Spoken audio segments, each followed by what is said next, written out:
Okay, we might just get started if that's okay. Welcome students, parents and staff to the Year 11 2024 Subject Selection Evening. My name is Shannon Rendell and I'm honoured to be your host for this important event. As the Head of Academic Compliance and Head of Mathematics, I'm here to provide valuable insights and guidance on the subject selection process. Joining me today are esteemed speakers who will share their expertise. We have Mrs. Helen Jones, our dedicated careers advisor, offering invaluable guidance on future pathways. Mr. Lee Morrissey, the Head of English, will provide insights on navigating the English curriculum. And lastly, Mr. Justin Adams, Head of Senior School, who brings extensive knowledge to guide students towards academic success and will be available around the room to answer any questions at the end of the presentation. Together, we are committed to assisting you in making informed decisions as we embark on the exciting journey of subject selection for Year 11.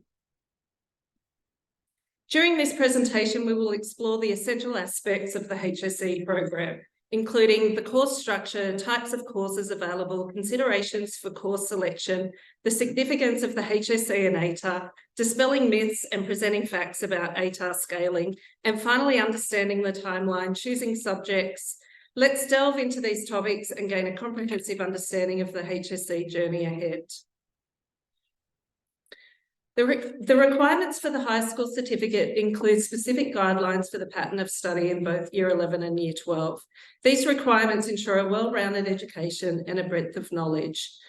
The HSE pattern of study mandates the inclusion of 2 units of compulsory English.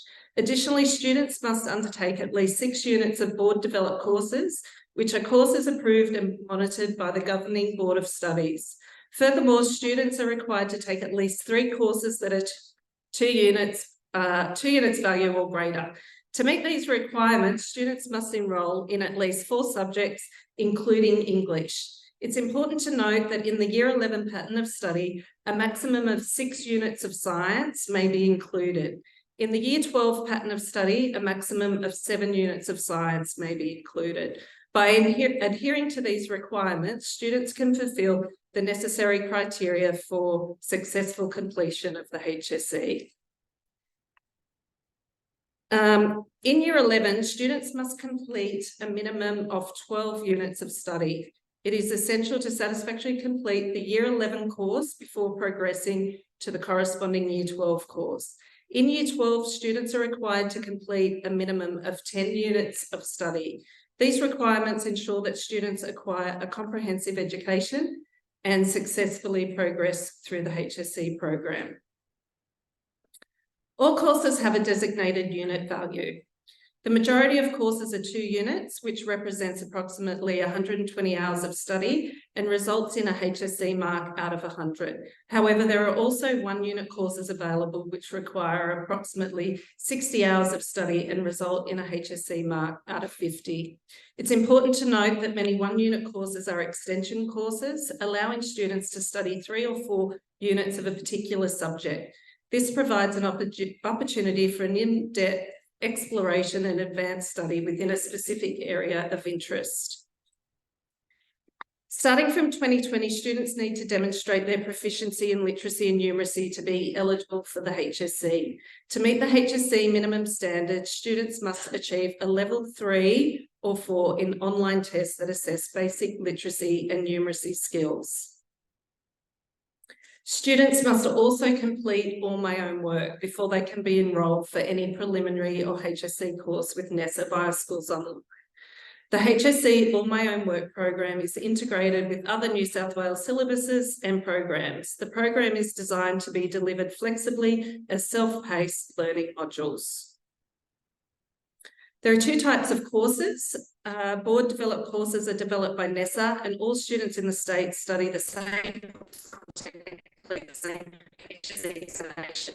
These courses may contribute to the calculation of a student's ATAR.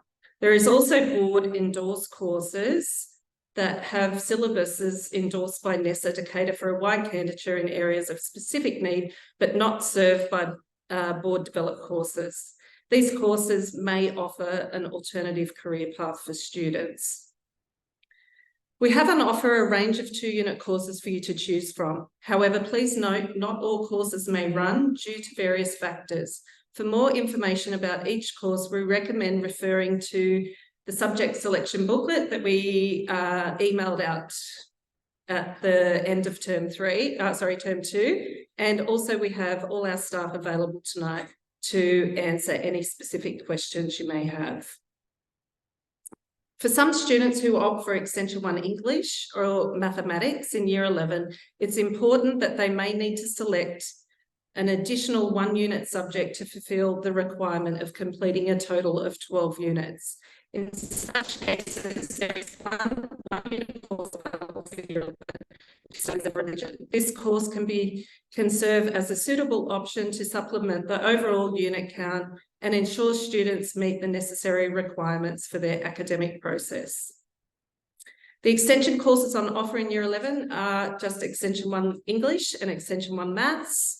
In Year 12, if you have successfully completed the Extension 1 courses, you have the option of selecting Extension 2 English and Extension 2 Mathematics.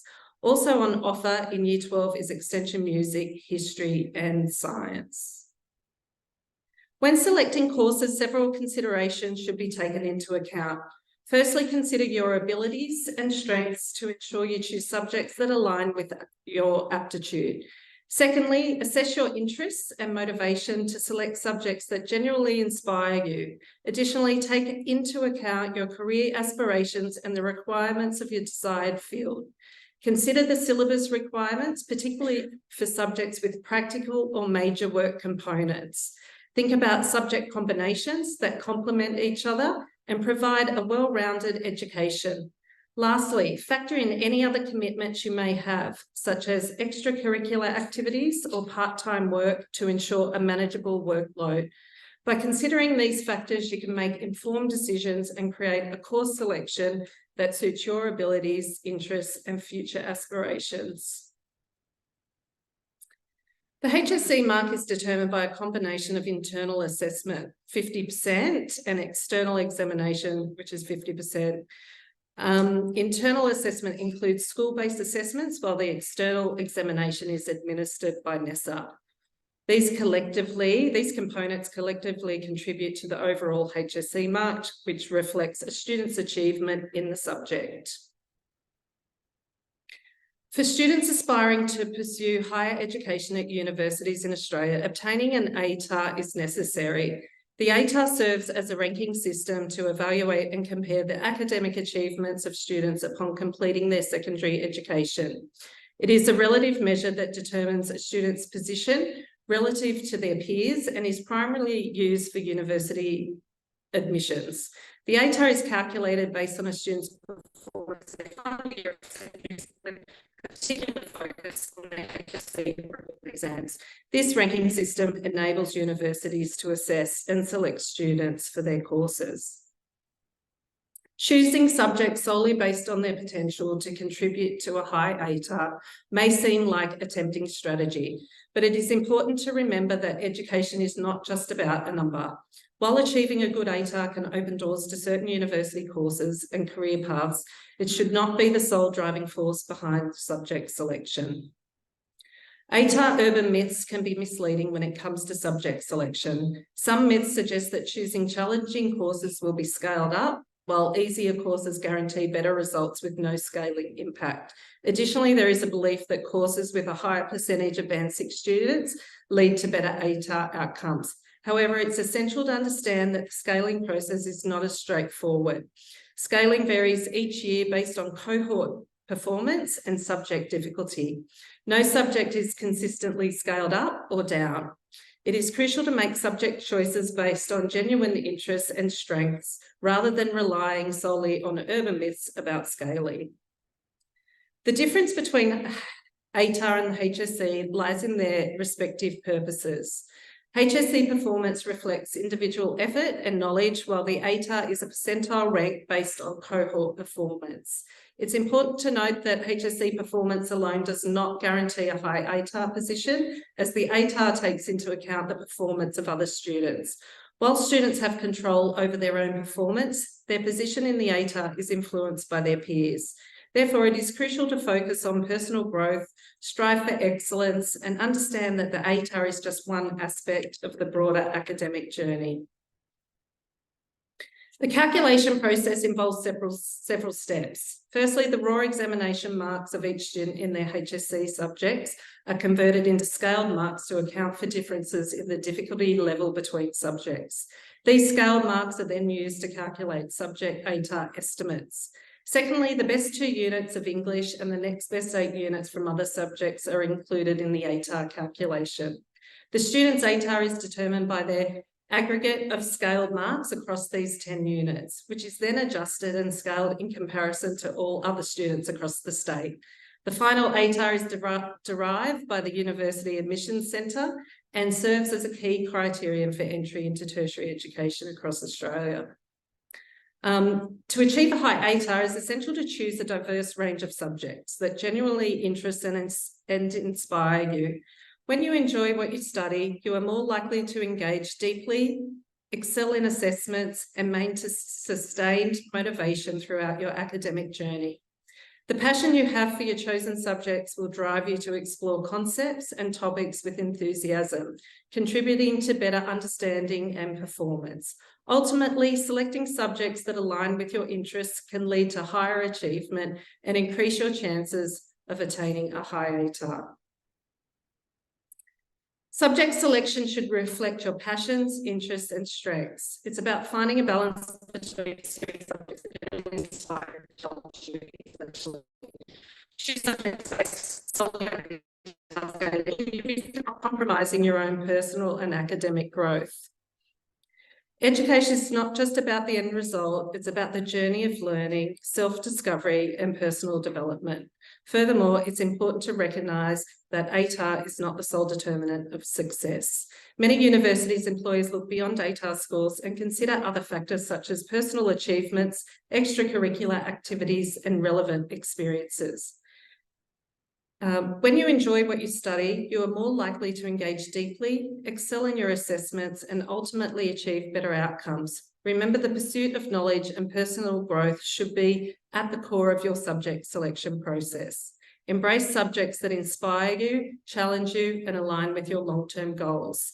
By choosing subjects for the right reasons, you will not only enhance your chances of achieving a good ATAR, but also foster a love for learning that will serve well beyond the academic journey.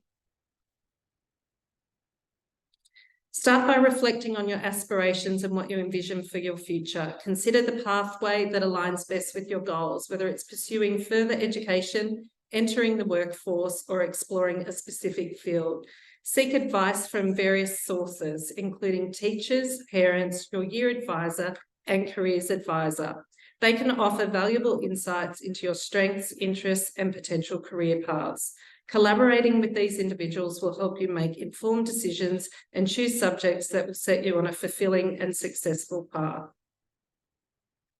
Please note that tomorrow a link and web code will be emailed to all parents. This link will provide access to an online platform where students and parents can collaboratively complete their studies. Once the preferences are finalised, simply click the submit button to record your selection.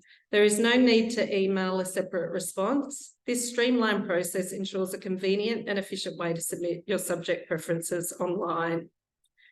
You'll need to enter the web code in this screen to sign into your account. So you will click on the open for submission, and then you will get a screen that looks like this. Make your subject selection by clicking the down arrow to choose your subjects in order of preference. This is important because the subject lines are formed based on every student's preference, so choose your subjects carefully. Don't forget to pick 3 reserved subjects in order of preference as well. On the right-hand side, you'll find some helpful notes and rules to guide you while selecting your subjects. Okay, please ensure that you refer to the notes and rules. If you receive an error message, it will mean that you've either selected the same subject twice, or you've selected an extension subject without choosing an advanced subject, and so that you will receive an error message. Click submit. You have an option to also send an email. This is not necessary as selections have automatically been submitted. Submission deadline is next Friday, the 28th of July. And some important dates that are coming up over the next week. So Wednesday, the 26th of July, there will be a presentation to Year 10 at school by the Year 11 students during the year meeting. So next Friday, subject selections will be due. Every student will then have meetings with senior executives and teachers to discuss each student's selections and patterns of study. Final selections and lines will be completed before the end of term 3, and students and parents will be notified by email. Keep in mind, so when considering subject selection, it's important to keep in mind certain limitations. Due to various constraints, some subjects may not be offered or run. Therefore, we cannot guarantee all possible subject combinations. It is crucial to be flexible and open to alternative options. Additionally, select your subjects carefully as you will be studying them for the next 2 years. Changing subjects once the course has begun can be challenging and sometimes not possible. Take the time to make thoughtful choices that align with your interests, goals, and capabilities. By being aware of these considerations and making informed decisions, you can set yourself up for a rewarding and successful academic journey. Thank you.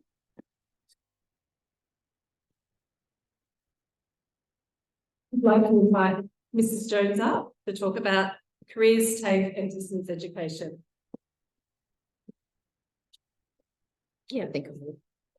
Good evening, everyone. My name is Helen Jones, and I look forward to working with you over the next couple of years with your sons and daughters and helping and guiding them through this process over the next few weeks. I just wanted to before I jump into that, I just want to add maybe to what Shannon was saying in regards to the ATAR, a couple of things why it's really important to choose the subjects that you're best and strongest in. And when we talk about the ATAR, you get an ATAR from UAC, but people often say, oh, such and such got into a course and they had a lower ATAR than me. And that can happen. You can get into courses with a lower ATAR because what we've got on top of ATARs, UAC actually, the universities offers, well, I suppose, adjustment factors. They used to call them bonus points. And those bonus points or adjustment factors, they actually affect what we call your selection rank. And I'm just going to give a quick example so people sort of get the concept of that. So what we've got down the bottom here, these adjustment factors, there's 4 different types of how you can actually boost or value add to the actual ATAR, which ups your selection rank in that sort of queue when you're trying to get into university courses. And the one that's there that says subject adjustments, that's an example of if you do really well in a subject, and generally if you get a band 5 or a band 6, so you're looking at 80% or 90%, you'll get actually bonus points in effect or adjustment factors that boost your rank in the queue when you're trying to get into the courses. So when we look at subject adjustments, that's really important that if you work towards your strengths and you do really well, you can get extra for that. For an example, Sydney University, it's called the Academic Excellence Program. And if you get a band 5 or a band 6 in advanced English or advanced maths, every degree, if you go onto their website, will say architecture. You know, this will give you 5 points if it's a band 6, and it'll give 3 for a band 5. And that's sort of a sliding scale. So just keep that in the back. And they're not the only university. Every university does that. You never apply for those. They're automatically added. So they sort of go to the bottom line. The location adjustments, that's really good for us. They're automatically applied for a lot of our regional universities, being a regional school, and they're up to 5.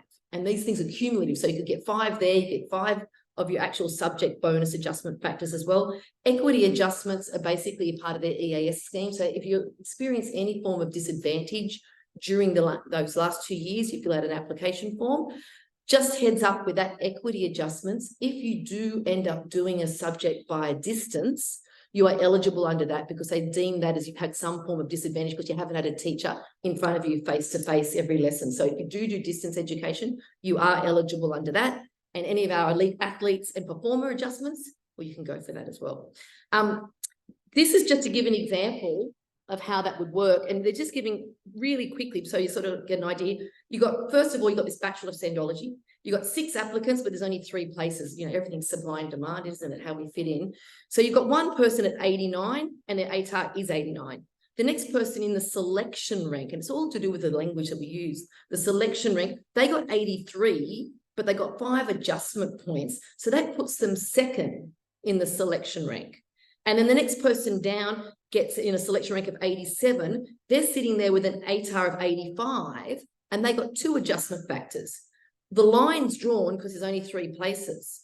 The person that came fourth actually has a higher ATAR than the person who's at 3, but when you add the other adjustment factors into the selection rank, they end up getting the position. And when it says on the side there, therefore the lowest selection rank for that year would be 87, when people say, oh, what was the ATAR, what was the cutoff mark to get into a course, it's purely the last person to fill that spot on that seat in that particular course. So hopefully that sort of gives an idea of why this whole process tonight is really important too, that we pick the subjects that we're sort of strongest towards.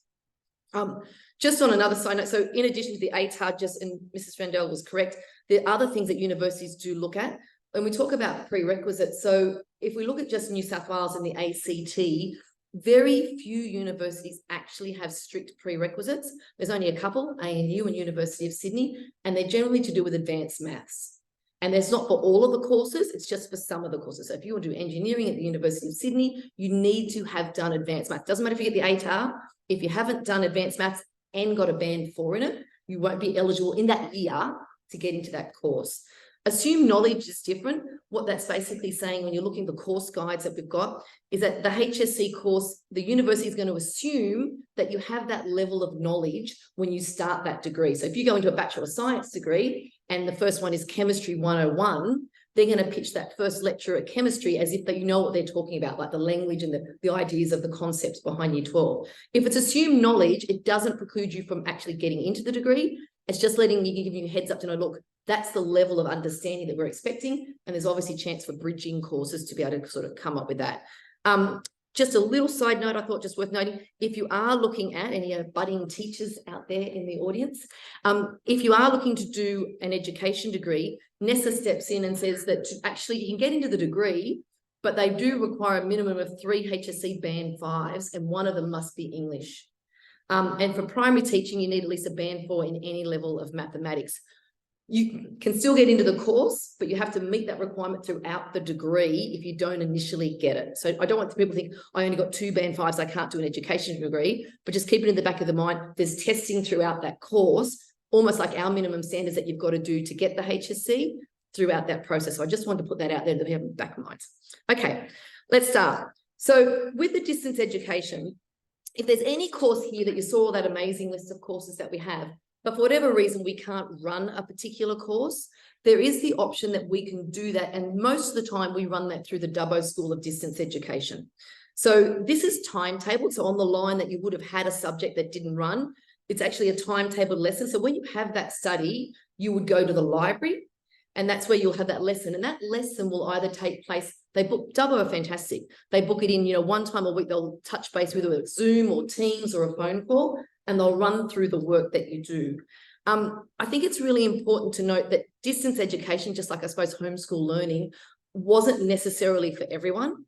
And if you feel that you don't have, I suppose, that academic readiness, or you're self-motivated, or you don't have those sort of organization skills, or even limited access to technology at home, if the internet's not great, it's probably going to make it a harder choice for you. But it's definitely something that I'm happy to talk through. And at the end of the night, there's a few links I'm going to email all of you, parents and the students, and you can have a look on the Dubbo website. You can have a look at all the subjects and what's actually available there. So I think it's important that you take on board what sort of learner that you are, the style of learner, and if that would actually suit you as you go through. I think it's important to also note that the school's role in this is to provide the facility and space for the students and support them. It's not to teach them. It's not to say that you can't ask questions, but you can't sort of tack into other classes or try working with other like teachers during lessons and things, asking for that support. Your teacher and the actual person looking after you is Dubbo School of Distance Education. So it's definitely something to keep in mind, and it does give a lot more flexibility to your pattern of study if you're interested in that. I don't really see that all that well. This is proposed tax campus back of each and every one of these courses. These are the proposed face-to-face EVET, that's the external vet, vocational education courses, that should be on offer up at TAFE next year. And I just want to put clear that TAFE is just like us. What they do is they'll put out expressions of interest forms, which will be circulated to the students, and they'll put them out to all of the Bathurst community. And if they get enough students for a particular course, that's when it will run. So historically, all of these courses have been able to get up and run. So we've got Certificate 2 in Animal Care, Certificate 2 in Automotive, Certificate 3 in Community Services, a Certificate 2 in Construction. We have Early Childhood and Education. We have Electrotechnology, and we have Health Services and Assistance, which is your nursing that you can particularly look at. Now, most of these most of these courses actually are eligible for an ATAR and can contribute towards that. So gone is the day of a category A and a category B where you sort of had to choose. These now are all board developed courses that you can take forward and contribute towards your ATAR. So that sort of gives you an idea. It gives you the qualification, the units that it contributes. Most of them contribute 2 units towards it. Early childhood actually contributes 4 units towards your HSC. So you don't go up to TAFE for just a few hours every morning or an afternoon. It's actually an all day at TAFE. So it's a Certificate 3. So it's a higher level qualification, and it contributes more to the actual the HSC pattern of study as you go through. Remembering all of these courses being vocational education courses, they all involve work placement, and that's mandatory. So you need to keep things in mind that you have access and you're able to do that. It's 1 full week in year 11, and it's another full week in year 12. And I just want to preclude also, just remembering, if you do along the health services line and any of the aged care, you need to be fully vaccinated, because you need to be able to enter those workplaces to be assessed in the workplace. So just, I want to keep that in the back of people's minds, that you have to, there's a few little rules and bits and pieces, but we can go through that on an individual case-by-case sort of scenario as we go through. All of this is at the Bathurst campus, which is great for us. The transport to get up to these courses, for boarders, we provide the transport to and from, just like for your pseudo parents, we're filling in for you. For the day students, we organise this in the middle of the day. So I'll give you an example. If you've got TAFE in the morning and you've got a 9 till 12:30 class, just like you would get your own way to school in the morning, you would get your own way to TAFE in the morning. But at 12:30, we will do the crossover and the changeover, take up any of the afternoon shift kids up and bring the other kids back down to school. Likewise, if you're a day student and you finish up there, some of these courses do finish at 4 and at 5 p.m. at night. You have to make your own way home. So just keeping in mind the logistics, I suppose, of that particular, how that works. Also, the logistics is also keeping in mind, while this is great, you're learning actually in an adult environment. So take, the context of where that is. School's supportive, you'll have your lessons, but you are going to miss classes. So it's a bit of juggling act. You're loving it and you're away. So while the school will be supportive and the lessons will be on canvas, it might be a really good idea to find a buddy that can collect the material for you, to keep up to date. So the onus is back on to the student to juggle both those sort of learning environments simultaneously at the same time. So you need to be a little bit organised, but it's definitely not undoable. It's definitely doable, I should say. Undoable. It's definitely doable. And the students that do TAFE generally love it. They've got a definite passion for it. I suppose the nitty-gritty of it is costings, how it all comes down to the dollar. So distance education, this is 2023 fees, so don't hold me to it, CPI where it's running at. Distance education for 2023 was $800 per subject per year. So roughly $1,600 to get you through to the HSC. The TAFE funding model, as of 2024, this is pretty exciting, it's actually changed. And this has come about with a few lobby groups, including the Independent Schools Association, trying to make TAFE more accessible for independent and Catholic schools, that's more affordable, and acknowledging where our shortage in the trades and our workforce actually is. So we fall under this socioeconomic tier of 3, and it gives an idea that the government subsidy comes in at 66%, the school subsidises 10%, so you've got a 76%, so it's about a quarter out of pocket that you would need to fund. This year, automotive was $2,785 for the first year. So again, it's going to be the same for the second year. And that's basically the breakdown. So parents pay for that $668 under the new funding model as of next year. And to give you a comparison, people that are putting kids through TAFE this year, they're out of pocket about $1,800. So it's a much better sort of deal to make it more affordable and more accessible as it goes through. Every TAFE course has a different fee depending on the certificate that they're offering. And heads up comparable, the certificate 3 in nursing sits roughly at $4,600 a year. So there is sort of a fee that goes along with that. So look, if there's any questions, I'll email out to you all the student expressions of interest forms for TAFE. I've also got a really great UAC guide that's up the back. I've got some hard copies, but I'll also email out the PDF form, which is a great guide to university and things to consider from now over the next 3 years that you've got. And if you need any assistance or help on questions, I'm here and we'll have a chat about it. But thank you very much.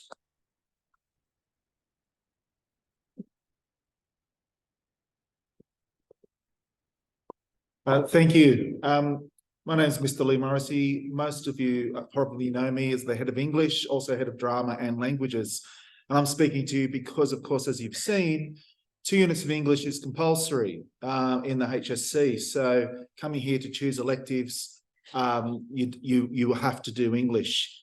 And for us at Scots All Saints College, we have a policy, and it's a policy that we will continue with, and that is that we start all of our students, I'll give a caveat to that later, but we start all of our students on the advanced course. As you know, there is a standard course that NESA offers. Now, in conjunction with what was said before about ATAR results, the advanced English course does have an impact or a stronger impact historically on the ATAR. So that was the first decision that we came to, or the first point that we came to when we made that decision a few years back. But when we look at the course itself, the actual English course, there's a common module, and the common module in Year 12 is called Text and Human Experiences, and I'll talk to that in a second. But the common module in Year 11 is called Reading to Write. Now, Reading to Write is the first module that students do in Year 11, and it's compulsory in the standard and the advanced course. The outcomes and the rubric and the syllabus are word for word the same.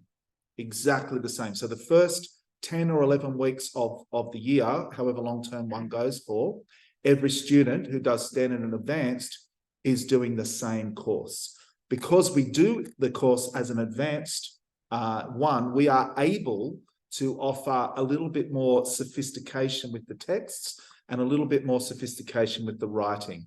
So we're there to build the students' writing up to a standard that we feel is of stage 6 quality. That's the first reason. The second thing you can see there is called Craft of Writing. That's the Year 12 writing unit. Now, they are very slightly, and by very slightly, I mean 1 sentence different in standard and in advanced. That is an entirely other unit, which is common to students in Year 11 and in Year 12. So that's a huge, huge caveat to do the advanced course. It really isn't that much different. The second dot point I've got there is that narratives that shape our world, which is what we call our Module A. We do that in Term 2 in Year 11. It's compulsory to do in the advanced course. You'll notice it has the word narratives. And for that reason, that is where we choose to actually study the compulsory prose novel. For us, at the moment, it is H.G. Wells's Time Machine. And we do that in conjunction with films like Back to the Future and so forth. The reason why I'm mentioning that is because Module A in the standard course is called Contemporary Possibilities. And in Contemporary Possibilities, the students are required to work with digital texts. Now, of course, that makes a lot of sense in a modern context, but there's no digital text course in Year 12 in standard or advanced. So the entire Term 2 that the students do in Year 11, worthwhile that it is, it's a really, really good unit, Contemporary Possibilities, and I do miss teaching it, doesn't serve any purpose for the Year 12 student. And so the students in Year 12, we all have to have students do a novel. And so they have an experience of working with a novel and responding to that in Year 11, as well as doing an examination essay on a novel at the end of Year 11. So narratives that shape our world, even if we have students move to standard into Year 12, have had that benefit. That's the other reason. And of course, finally, in term 4 next year, when the students actually will start year 12, we start with the common module. Now, the common module in year 12 is called Texts and Human Experiences. That's the entire first paper of the exam. The English exam for year 12 is examined over 2 days on 2 papers. The entire first paper is a common module.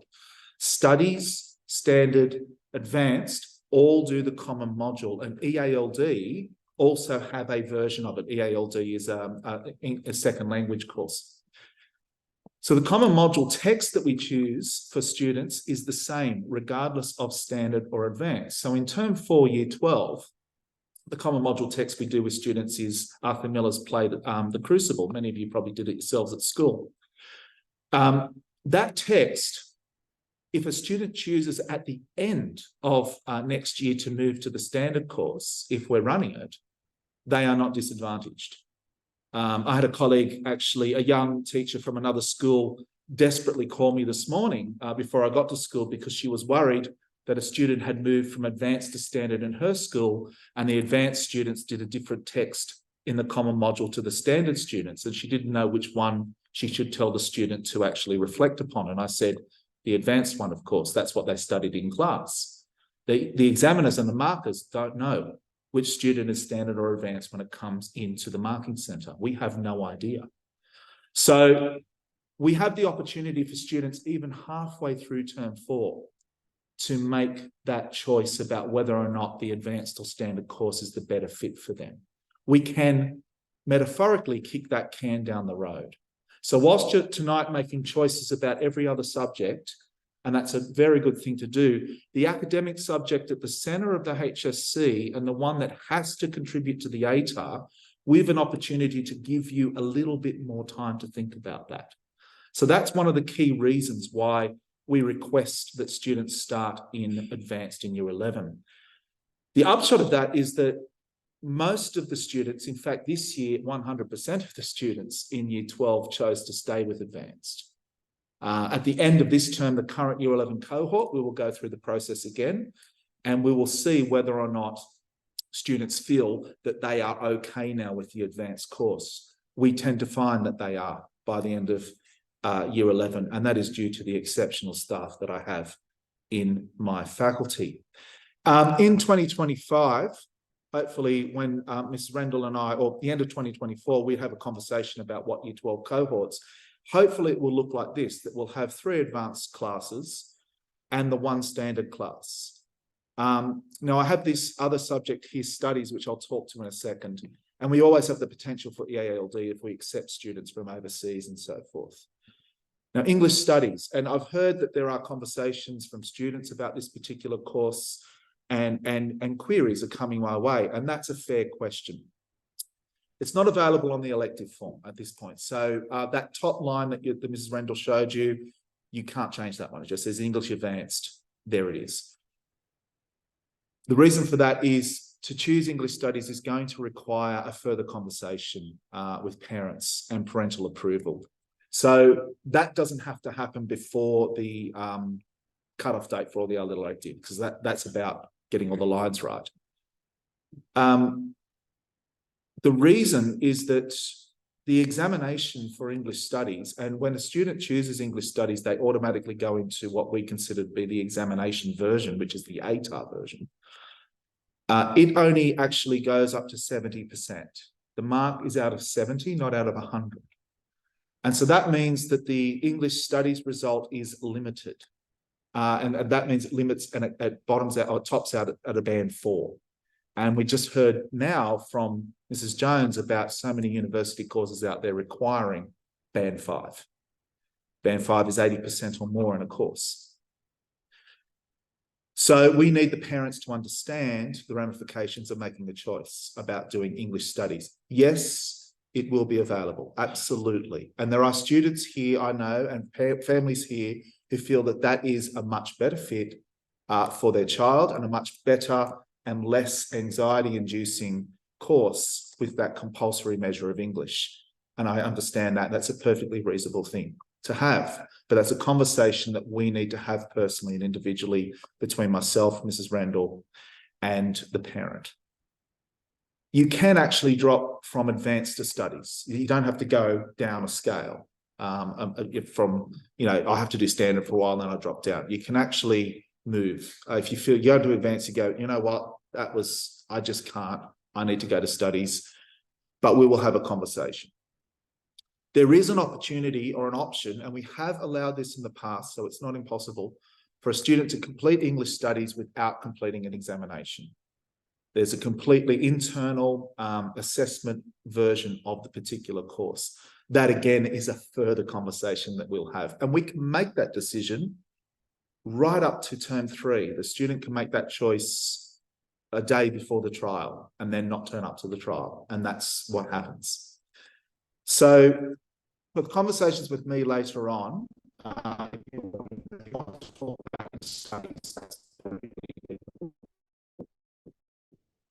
English advanced, we simply go down that path, as I spoke before. However, you saw that there's English extension and there's drama. I am also, French also comes under my umbrella, and Madame is here tonight for French beginners, it would be in year 11 for many of our students. So please consider that. But I'll be talking about my elective courses, which is drama and English extension 1 and extension 2. Thank you.